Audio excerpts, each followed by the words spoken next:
Prosimo te za tvoje maziljenje Svetega Duha ob tej kratki homiliji, razlagi Božje besede. Kaj naj s teboj Efraim, kaj naj s teboj Juda? Ne prizadevajo si priznati Gospoda. In Bog hoče ljubezni, hoče pripeljati Efraim, severno in južno kraljestvo, k ljubezni Božji. Da bi bili ljudje po njegovem srcu.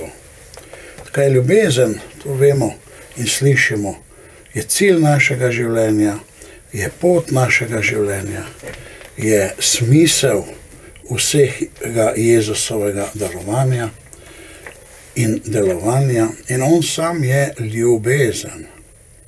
Ljubezen želi biti povezan z nami.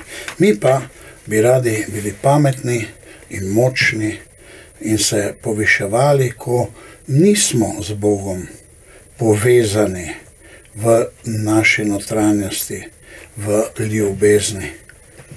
In to je znamenje padlega človeka.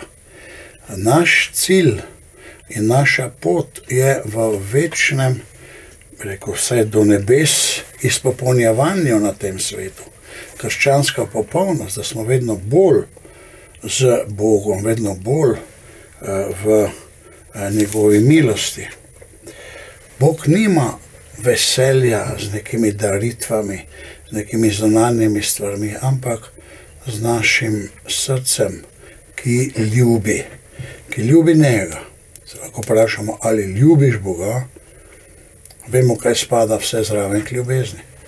Lahko mirno rečemo, ne, nimam Božje ljubezni. In ta očitek, ki ga je Jezus rekel farizejem, vidim vas, da nimate v sebi Božje ljubezni, farizejem, velja tudi nam. Tudi mi smo farizeji, dokler nimamo prave Božje ljubezni v svojem srcu. Skesanemu grešniku je bilo odpuščeno. Zakaj pa je naredil narobe farizej?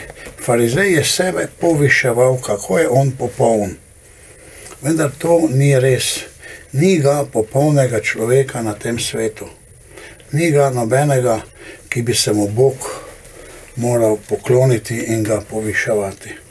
Vsi ljudje na tem svetu so padli ljudje in imajo več grehov in nepopolnosti in grešnosti, kakor tega, kar izpolnjujemo.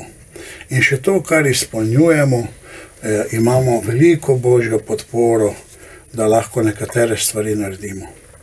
V trenutku lahko pademo, v trenutku se lahko zrušimo.